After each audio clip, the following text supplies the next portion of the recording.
What's up, guys? It's Veteran, and we're playing some ranked hardpoint here on the map Detroit. This might be the only hardpoint map that I really, know pretty well, or at least, I guess I've seen a decent amount of matches of, like, the pro players playing it, and probably one of the first times I've actually used stock on my BAL, which is, if any of you know what I'm talking about, lets you do what stock or stalker has done in the past, which is strafe better. And I don't know why I haven't had it on my BAL before, but I finally do. So now I've been using it, and this game was a pretty good game, I must say. I finished 30-10, and spoiler alert, we got the win. But the reason why I'm doing this gameplay, or why I'm showing it to you, is because, one, it was my first real good league match, or whatever you want to call it. I don't even know.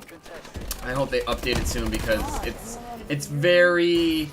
I don't want to premature right now, or it's very unmature. I don't know what you want to say about the length, or not the length, the league play, the ranked play here in Advanced Warfare. It's just, there was something cool about Black Ops 2 League when, like, you got to see that you were a master, and every room you went into, they knew you were master ranked, or they knew that you were platinum ranked or gold ranked, whatever the case may be. It was cool seeing that. Now you just have like this little progress bar that. It kind of sucks, because you know that if you lose, you're going to go down further, and you know, even if you win, you may only get a certain amount of points.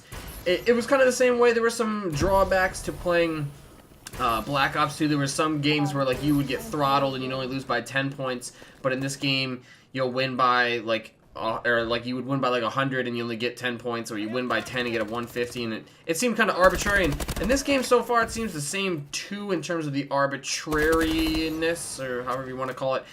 When you win a match or you lose a match, it just says like unfavored matchup. I don't know if that's everybody's. Mine, I've never seen a game that's a favored matchup yet, but maybe that's just because I haven't played a whole heck of a lot. I'm still bronze ranked. It's because I've been playing other video games. I played some GTA, played some Halo. I've still played Destiny to keep like my weekly rank up, things like that. And then, you know, I've been playing COD, but I've been playing more pubs because I don't want to play League or ranked play without a full team. But I just decided to say, you know what, screw it, we're gonna go ahead and do it.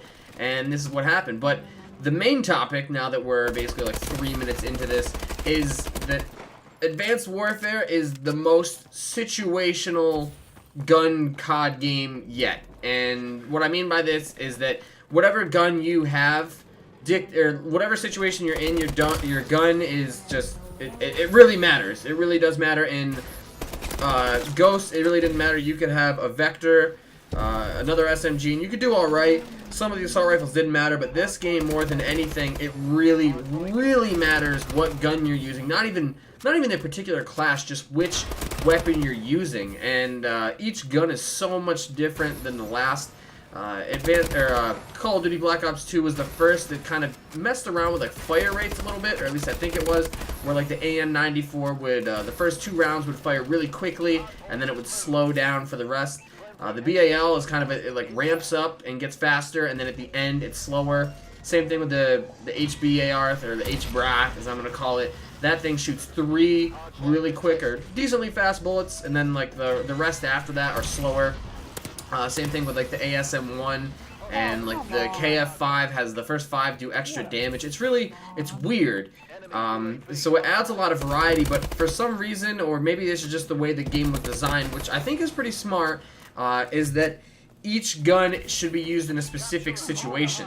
So if we just go with the ARs, because those are the only really viable guns right now, the BAL, it's a little overpowered. If they nerfed it a little bit in terms of like the hip fire rate, or maybe just its range overall, or the damage that it does, it would be, you know, like a really good like medium range gun. It would get beat out in long range by the ARs, at least hopefully, and then up close it would do very poorly against SMGs, or at least is not as well as it does now.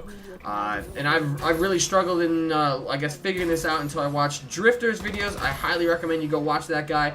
He knows all of this stuff. He spends a lot of time getting to know the ins and the outs of the weapons on like a scientific math, engineering, whatever, base level.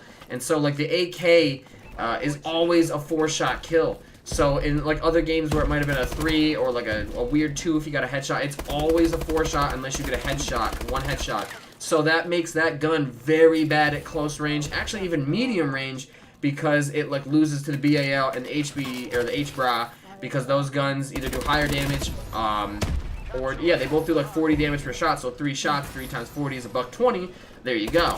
So that's something you really want to pay attention to, is what gun you're using for each situation.